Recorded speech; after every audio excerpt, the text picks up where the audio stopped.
నమస్కారం, today feature కి స్వాగతం.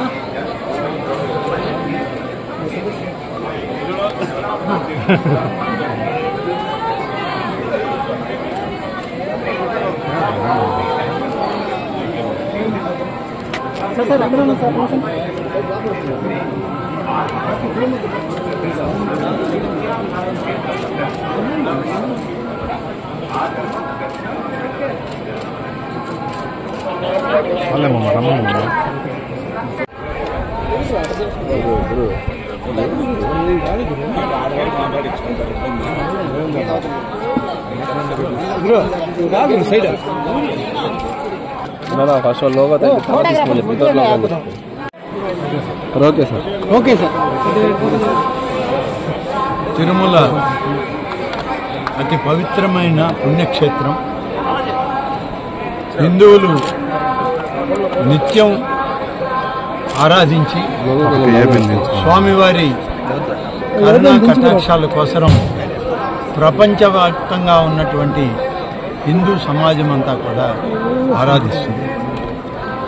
అటువంటి పుణ్యక్షేత్రంలో ఇవాళ ఆ దేవదేవుని దర్శించి జరగబోయేటువంటి బ్రహ్మోత్సవాలని దిగ్విజయంగా జరపాలని, జరిగేటట్టు ఆయన ఆశీర్వదించాలని, అలాగే ప్రభుత్వం నుంచి రాష్ట్ర ముఖ్యమంత్రిగా శ్రీ నారా చంద్రబాబు నాయుడు గారు పట్టు వస్త్రాలతో స్వామికి సమర్పించుకోవడానికి అనుమతిని ప్రసాదించమని స్వామివారిని వాళ్ళు వేడుకొని 4వ తారీఖున ప్రారంభమయ్యేటువంటి శ్రీవారి బ్రహ్మోత్సవాలకి ఈ రాష్ట్ర ముఖ్యమంత్రిగా శ్రీ చంద్రబాబు నాయుడు గారు స్వామివారికి పట్టు వస్త్రాలని సాంప్రదాయబద్ధంగా ఆగమ శాస్త్ర ప్రకారం పవిత్రమైనటువంటి కార్యక్రమంలో వారు పాల్గొనడం జరుగుతుంది. 4వ తారీఖు నుంచి 12వ తారీఖు వరకు జరిగేటువంటి ఈ బ్రహ్మోత్సవాల్లో లక్షలాదిగా వచ్చేటువంటి భక్తులకి అన్ని సౌకర్యాలతో పాటు దేవదేవుని యొక్క దర్శన భాగ్యం, ఆయన ఆశీస్సులు అందరికీ కలిగే విధంగా ఆంధ్రప్రదేశ్ రాష్ట్రంలో ఉన్నటువంటి ప్రతి ఒక్కరికి సుఖ సంతోషాలని, సౌఖ్యాన్ని ప్రతి కుటుంబంలో ఉండే విధంగా దీవించమని వారిని ప్రార్థించుకొని ఇవాళ ఈ యొక్క బ్రహ్మోత్సవాల కార్యక్రమాన్ని ప్రత్యక్షంగా అధికారులతోటి సమీక్షించి జరుగుతున్నటువంటి ఏర్పాట్లని మరింతగా ఏమైనా చేయవలసినవి ఉన్నాయా అని చెప్పి ఈ రాష్ట్ర దేవాదాయ శాఖ మంత్రిగా పరిశీలనకు రావడం, స్వామివారి దర్శనం, అధికారులతో సమీక్ష పూర్తయింది. తప్పకుండా స్వామివారి యొక్క ఆశీస్సులు సంపూర్ణంగా హైందవ సమాజం మీద ఉంటుందని చెప్పి ప్రగాఢమైన విశ్వాసంతో ఇవాళ దేవదేవుని దర్శించుకోవడం జరిగింది. సరే, కల్తీ గురించి రెండవది శ్రీ కాళహస్తీశ్వర స్వామి ఆలయం, మూడవది శ్రీశైల బ్రహ్మరాంబిక మల్లికార్జున స్వామి ఆలయం, 4వది విజయవాడలో వెలిసినటువంటి కనకదుర్గ అమ్మవారి ఆలయం, 5వది ద్వారకా తిరుమల, 6వది అన్నవరం శ్రీ సత్యనారాయణ స్వామి వారి యొక్క ఆలయం, 7వది సింహాచలం లక్ష్మీనరసింహస్వామి ఆలయం. అన్ని ఆలయాలు కూడా ఇప్పటికీ అన్నిట్లో కూడా ఏది తప్పో ఒప్పో అనేటువంటి జోలికి వెళ్ళకుండా నిన్ననే మహాశాంతి మహాసంప్రోక్షణ కార్యక్రమాలు అన్ని ఆలయాలు, అన్ని వైష్ణవ ఆలయాలన్నీ రాష్ట్రంలో చిన్న పెద్ద అన్ని ఆలయాలు చేయమని చెప్పి ఆదేశాలు ఇచ్చాం, చేస్తూ ఉన్నారు. ఈ యొక్క అన్న ప్రసాదాలు కానీ, స్వామివారి కైకార్యాన్ని పెట్టే ప్రసాదాలు కానీ ఇప్పటికే అన్నీ కూడా పరీక్షించడం జరిగింది. కొనుగోలు చేసేటువంటి వస్తువుల మీద కూడా నియమ నియంత్రణలు విధించాం.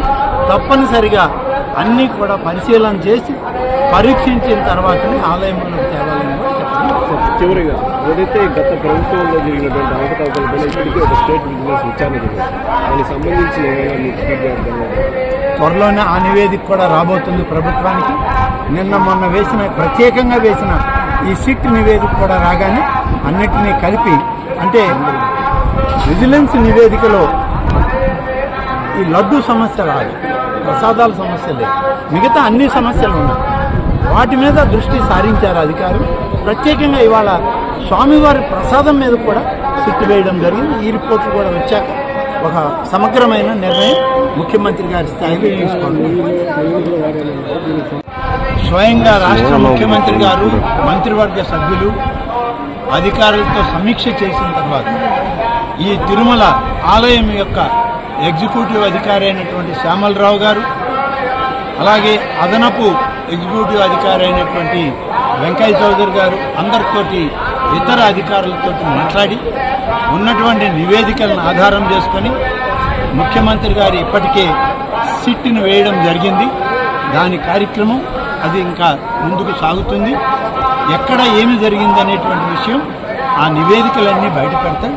ఇవాళ రాబోయేటువంటి బ్రహ్మోత్సవాల మీదే మా దృష్టి తప్ప ఈ జరిగినటువంటి చిన్న అపవిత్ర కార్యక్రమాన్ని నేను పవిత్రమైనటువంటి ఆలోచనతో ఆగమ పండితుల యొక్క నివేదికలతోటి వారి సూచనలతోటి నిన్ననే మహాశాంతి యాగం చేయడం జరిగింది, శుద్ధి చేయడం జరిగింది.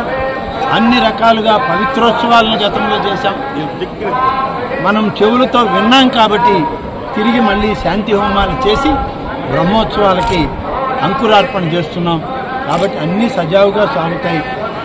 స్వామివారి యొక్క అన్నప్రసాదం దగ్గర నుంచి లడ్డూ ప్రసాదాలు, ఇతర స్వామివారికి నైవేద్యంగా ఇచ్చేటువంటి అన్ని ప్రసాదాలు కూడా ఏ గ్రేడ్ క్వాలిటీలోనే ప్రసాదాలు ఉండాలి.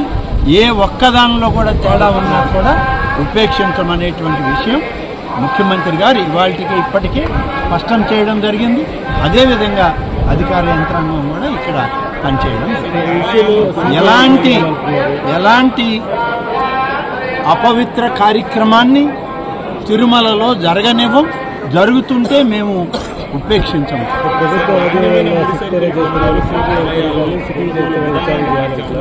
ఈ వివరాలన్నీ దీనికి సంబంధించినవి మళ్ళీ ఇంకొక సందర్భంలో ఇంకొక దగ్గర మాట్లాడతాం. కానీ ఇంత మించి వేరే విషయాలు తిరుమల క్షేత్రంలో స్వామివారి ముందు మనం మాట్లాడడం మనకి రాష్ట్రంలో అధికారిక లాంఛనాలతో ఇప్పటికీ 6 ఆలయాల్లో రాష్ట్ర పండుగలుగా గుర్తించడం జరిగింది గతంలో అనేక దశాబ్దాలు.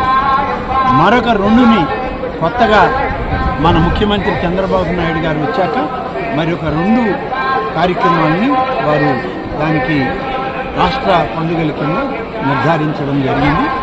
కొత్తగా వచ్చినవి ఒకటి వెంకటగిరి శ్రీ శ్రీ శ్రీ పోలేరమ్మ వారి యొక్క జాతర, రెండవది శ్రీ శ్రీ శ్రీ కన్నికా పరమేశ్వరి అమ్మవారి యొక్క కార్యక్రమం.